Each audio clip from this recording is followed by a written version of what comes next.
Fala, meus queridos, Gui aqui mais uma vez, agora com a pré-aula de lição número 8, fé para crer que Deus não criou o mal. Essa aqui, ela me pegou por dentro, é um assunto que eu gosto muito, né? Antes de eu conhecer o cristianismo, eu pratiquei e participei de outras religiões. Então, quando eu fui para a Palavra de Deus, quando eu conheci o Espírito Santo, quando eu tive um encontro com o Espírito Santo e fui conhecer a Bíblia Sagrada, Deus, ele me encheu e me preencheu nesse amor que ele tem. E ele me deu total certeza de que ele não criou o mal por dentro da Palavra de Deus. Hoje em dia, muitos fazem uso de versículos aleatórios para dizer que Deus criou o mal, mas quando nós olhamos e estudamos a palavra de Deus e começamos a ver que a intenção por trás da atitude revela o comportamento, um exemplo, o desejo é a intenção. Essa intenção definida, ela gera um comportamento. Só que isso depende de um tempo. Deus disse para Caim, né? Domina o desejo. Esse relacionamento com a vontade de fazer algo ruim, quando a gente começa a acrescentar força, ou como diz por aí, né? Bota lenha na fogueira, né? Da linha para pipa. Quando a gente começa a permitir esse desejo ter crescimento dentro de nós, a gente acaba revelando atitude. E o comportamento nem sempre revela o que Deus, né, a essência divina. Por quê? Porque quando você alimenta a carne, você começa a alimentar a natureza da queda. A natureza criada na queda. E a nossa natureza humana, a nossa carne, revela um comportamento instintivo.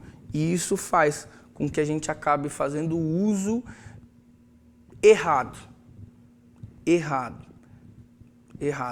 do comportamento que nós temos. A força, arrogância, prepotência, soberba, são adjetivos aí que a gente acaba fazendo mau uso quando alimentado. Agora vamos para Deus. Fé para crer que Deus não criou o mal. Texto do dia. Porque o Senhor é bom e eterna é a sua misericórdia. A sua verdade estende-se de geração em geração. A sua verdade se estende de geração em geração. Síntese: o pecado e a desobediência de Adão e Eva trouxe toda a sorte de males para a humanidade e a criação. Objetivos: explicar, destacar e despontar. Vamos lá. Explicar o mal moral e físico. Destacar o ensino a respeito de Deus e do mal. Despontar a respeito do sofrimento dos cristãos.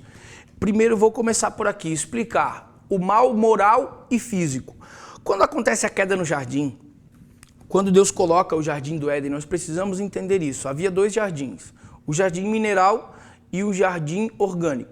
O jardim mineral é aquele que fala no livro de Ezequiel, que é usado um rei como referência do coração do inimigo, que fala que ele era coberto de pedras e por causa da soberba no seu coração, da sua altivez, que aconteceu a sua queda. E ele diz: você era sábio como um dos querubins. Então, quando você lê lá em Ezequiel 28 as características do inimigo, você começa a entender o porquê em Isaías 14 ele caiu. Só que isso fez com que dentro do cenário onde Deus plantou o homem, Deus fez um jardim dentro do jardim. Quando a gente lê assim, e Deus plantou um jardim e ali ele colocou o homem. Quando nós lemos isso na Bíblia, nós vamos entender que Deus fez um ambiente separado para o homem. Dentro desse ambiente, a serpente, né, falada em Isaías, em Apocalipse, nós vamos ver que ela tentou a mulher. Dentro desse relacionamento com a mulher, ela fez com que convencesse a mulher a provar de algo que Deus colocou por limite. E aqui é onde a gente vê que a gente começa a ver o que o inimigo provoca em nossas vidas. Primeiro ele tenta entrar no ambiente onde você está. Depois, ele te distrai dentro do relacionamento, ele tenta te distrair e fazer você deixar de praticar os princípios que você tem. Primeiro, Deus disse, obedeça. Aquela árvore do conhecimento do bem e do mal você não toca. Você não pode tocar, nem na árvore da vida. Então Deus deu limite para o homem. Quando ele rompeu esses limites, ele acabou provocando nele uma queda. Essa queda, quando ele rompe limites, ele acaba, sabe, a ética, aquilo que eu devo praticar, são os princípios e os mandamentos. Quando ele deixa de praticar a ética, a sua moralidade, aquilo que ele vive, acaba trazendo vergonha. É aonde então a moralidade física é desconstruída. Não entendi. Quando antes da queda, eles tinham uma consciência, aqui a gente entra, né, nas dispensações. Ele tinha uma consciência, ele olhava para sua mulher e ele não via mal na mulher, a mulher olhava para ele e não via mal algum nos dois. Só que quando eles provam do fruto, eles acabam tendo uma visão distorcida da imagem e semelhança divina. Eles passam a ter vergonha entre si, e quando Deus vem ter com eles, eles têm vergonha de Deus, eles não querem que Deus seja provocado por aquilo que eles foram provocados. Olha só como isso é forte. É forte ou não é? Eles não queriam que Deus fosse provocado por aquilo que eles foram provocados. Pegou? Porque eles se esconderam. Aquilo que eles viram neles, eles não queriam que Deus fizesse parte. Tivemos vergonha, porque estávamos nu. Um escondeu do outro, um se escondeu do outro e os dois se esconderam de Deus. O que a prática, a falta de uma ética cristã provoca na nossa moralidade cristã, fazendo com que o físico, o nosso físico, né, denuncie a essência que está dentro. Quando o pecado entra, quando a queda entra, eles começam a ter vergonha do seu corpo, da imagem e semelhança. Isso faz com que eles não queiram ter um relacionamento com Deus, para não provocar em Deus aquilo que há neles. Só que Deus não se contamina com o meu e com o teu pecado. Nós nos contaminamos com o nosso pecado. E o resultado dele é a morte. Só que a Bíblia diz que Deus ali prepara peles para roupas, né, a partir de peles. E ali então, né, eles são cobertos e são separados do jardim. Só que, lembra, o mal moral e físico, a moralidade do homem com Deus, na queda, vai lá para baixo. E a moralidade física também vai lá para baixo. Por quê? Porque quando você pratica uma ética cristã baseada na Bíblia, você não tem vergonha do seu corpo. Primeiro, você se guarda. Agora você, professor, alerta as meninas e os meninos. Você guarda o seu corpo para o seu marido e você guarda o seu corpo para o seu esposo. Você não precisa marcar corpo para conquistar ninguém e você não precisa mostrar o corpo para conquistar ninguém. Você precisa se guardar. Seu esposo e sua esposa têm que te conhecer pela essência que você carrega. Tem que valorizar você pela essência que você carrega. E isso quer dizer que você não tem que deixar de se cuidar. Não precisa ficar barrigudo e buchuda porque já casou. Você precisa continuar se cuidando, porque quem está contigo te ama e precisa amar aquilo que foi criado por Deus. Tanto que na queda, um tem vergonha do outro. Isso no casamento tem que ser diferente. Mas isso tem que estar dentro do casamento. Você tem que desejar a sua esposa dentro do casamento. Não é sair pela rua desejando a mulher de todo mundo. Porque o pecado começa no coração. Moralidade cristã, a prática de ética cristã e prática de moralidade cristã. Ética é aquilo que eu devo fazer, moralidade é o resultado daquilo que eu faço. O físico denuncia aquilo que eu defendo e aquilo que eu pratico. Onde é que eu consigo explicar para você o erro de tudo isso? É que quando Adão e Eva deixam de praticar uma ética cristã, deixam de obedecer o que Deus tinha lhe passado, a sua moralidade cai. e o seu físico também sofre a partir do momento que eles deixam de praticar aquilo que foi exigido. Destacar o ensino a respeito de Deus e do mal. Quando você lê em Ezequiel o que provocou a queda ou o que provocou dentro do anjo de luz, dentro de Lúcifer, dentro do diabo, para fazer com que ele contaminasse uma parte e levasse com ele, ou fizesse com que ele dividisse a opinião entre ele e Deus, foi a soberba no seu coração. E o que é a soberba? Se colocar sobre tudo. Qual é o comportamento de Deus? Deus, sendo Pai, entregou o seu Filho, que se igualou a todos. Só que ele se igualou na condição de ser tentado e provado. Ele não se igualou na condição de praticar o pecado, ele se igualou na condição de se permitir ser tentado e provado. E é aqui que nós pecamos. Por quê? Porque nós queremos se igualar ao homem soberbo, mas não queremos se igualar ao homem de Deus. Por isso há uma diferença entre Deus e o mal. Por que Deus não criou o mal? Porque o mal foi estabelecido e criado dentro do coração de alguém que tinha a intenção de não ser igual, de não ter igualdade com o seu próximo.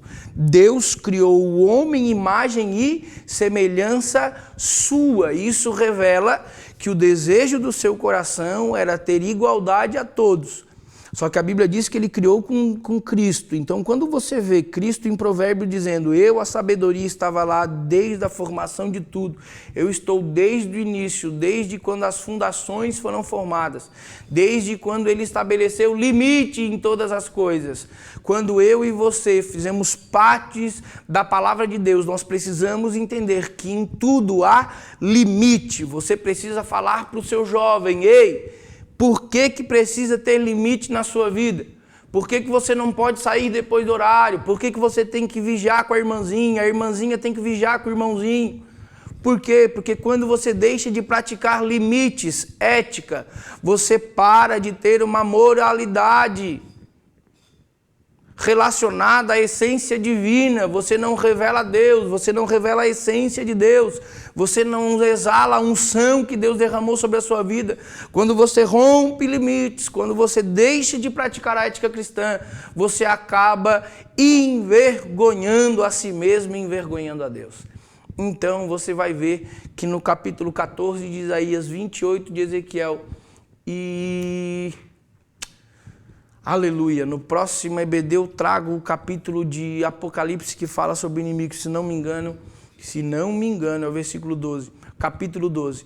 Nós precisamos entender que as características que a Bíblia diz sobre o inimigo, em Jó, no livro de Jó, dá 52 características sobre Leviatã. Então nós precisamos entender que a força que o mal tem para fazer com que você rompa limites e quebre princípios, para que você venha envergonhar o seu físico. O físico. Como assim, irmão Guilherme? Hoje ser leviano, a lascívia, a concupiscência, você vê as pessoas expondo o seu corpo para ter atenção. Jesus, ele, aleluia, expôs a sua essência e a multidão o seguia. Jovem, nós precisamos entender que a nossa geração precisa conhecer a Deus para essa essência ser exalada, para que as pessoas venham ser constrangidas e alcançadas por essa essência. Você, professor, precisa motivar o seu jovem e a sua jovem e mostrar para ela que ela não precisa de tatuagem, não precisa de roupas com poucos tecidos para chamar a atenção de alguém, que o jovem não precisa ser descolado. Tem uma pregação minha para adolescentes que um dia eu preguei, eu montei essa pregação e isso me chama muita atenção. Eu era o descolado no colégio e acabei pagando um alto preço, tendo que sempre que correr atrás dos estudos, sempre tendo que corrigir os meus erros. E hoje nós vamos ver que o descolado da minha época, infelizmente, não conseguiu conquistar a faculdade, não conseguiu conquistar uma família. Por quê? Porque ele estava preocupado em sustentar a opinião de quem ria, a opinião de quem achava engraçado, a opinião de quem concordava com ele. Só que, infelizmente, essas pessoas não permanecem contigo na hora de pôr um pão sobre a mesa, de pagar uma água, de pagar uma energia. Nós precisamos explicar para os nossos jovens que o irresponsável depende do responsável para viver. Então nós precisamos ensinar os nossos jovens a serem responsáveis para que os seus filhos sejam responsáveis e para que a irresponsabilidade não faça parte da vida deles. E aqui eu concluo despontar a respeito do sofrimento cristão. Quando nós vamos ver desde o início da Bíblia até o fim da Bíblia, o que aconteceu com a falta de ética cristã nos filhos de Adão e Eva, qual foi o resultado de não ter limites?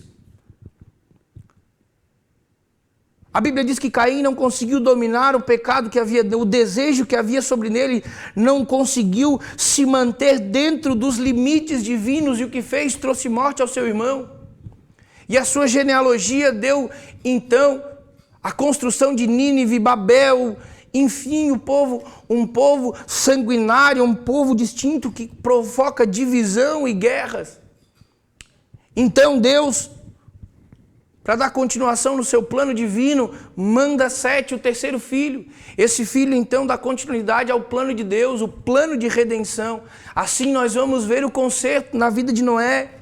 Só que um dos filhos dá continuidade ao pecado, por quê? Porque quando eu rompo limites, eu rompo relacionamentos. Só que Deus, Ele nos sustenta dizendo, ei, rompa relacionamentos que te separam de Deus. Te mantenha em Deus, porque a essência atrai a glória, o pecado atrai a morte. Aleluia!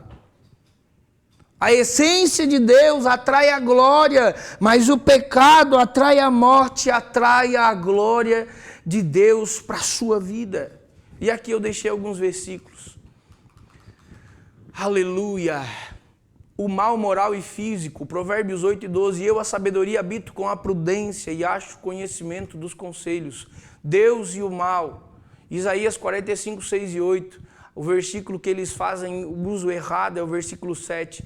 Para que saiba desde o nascimento do sol, desde o poente, que fora de mim não há outro, eu o Senhor, e não há outro. Eu formo a luz, eu crio as trevas, eu faço paz e crio o mal. Eu, o Senhor, faço todas estas coisas. Destilai, ó céus, dessas alturas e as nuvens chovam justiça, abraça-se a terra e produz a salvação, e ao mesmo tempo frutifique a justiça. Eu, o Senhor, as criei. Procure saber. E aqui eu vou deixar uma dúvida no seu coração, não adianta eu mastigar tudo.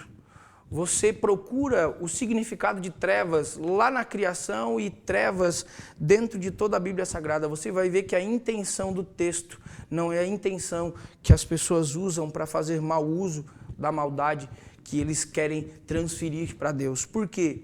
Porque o ímpio, olhando para a justiça de Deus, é uma afronta. Mas o justo, o prudente, olhando para a justiça de Deus, ele vê responsabilidade e vida. Então nós precisamos olhar para Deus como um pai, um criador e um abençoador, não como alguém que é capaz de ser injusto. O cristão e o sofrimento. Aqui eu deixei 3 referências, tá certo. Jeremias 17:5 diz, assim diz o Senhor, maldito o homem que confia no homem e faz da carne o seu próprio braço, e faz da carne o seu braço e aparta o seu coração do Senhor. Jeremias 17:8, porque será como árvore plantada junto às águas, que estende as suas raízes para o ribeiro e não receia quando vem o calor, mas a sua folha fica verde e no ano de sequidão não se afadiga, nem deixa de dar o fruto. 47:12 de Ezequiel, o fruto nos seus meses produzirá os novos frutos, porque as águas saem do santuário, o seu fruto servirá de comida e a sua folha de remédio. O cristão e o sofrimento. O porquê que o cristão sofre? Salmo 1. Bem-aventurado o varão que não anda segundo o conselho dos ímpios. Não ande com quem já rompeu limites, mas ande com quem tem limites. Melhorar para você entender. Ande com quem carregue princípios bíblicos, não com quem já quebrou eles. Por isso que eu deixei esses versículos. 17:5, ego elevado. 17:8, quem colocou o seu ego em Deus e já traduziu, já filtrou a sua vida. 47:12, resultado do Salmo 1. Bem-aventurado o varão que não anda segundo o conselho dos ímpios, se detém do caminho dos pecadores, não assenta-se à roda dos escarnecedores. Tem prazer na lei do Senhor e medita nela de dia e de noite. 3, pois será como árvore plantada à beira de ribeiro de água, cujas suas folhas não caem, seu fruto na estação própria. Jeremias 17, as suas raízes se estendem. Ezequiel 47, o seu fruto dá de mês em mês. Nós precisamos entender que nós somos referência. Quando praticamos limites, nos movemos dentro dos limites de Deus, nós somos árvores que vão gerar frutos e se tornam referências. Você, professor, ajude os seus alunos a serem referências e oferecerem frutos. E referência de frutos de quem mata a fome. Aqui, então, terminamos a lição 8, mostrando para você que Deus não criou o mal. Deus não tem um coração altivo. Deus não tem um coração injusto. Deus não tem um coração soberbo. Isso foi criado pelo inimigo da nossa alma e foi provocado, tentado o homem, feito com que dentro de um relacionamento, por comunicação, desconstruindo os limites que Deus colocou, entrasse o pecado no homem, e isso houve consequências. E aqui eu termino dizendo para você, ensine os jovens da sua igreja a terem limites e a caminhar dentro deles. Que Deus abençoe a sua vida em nome de Jesus.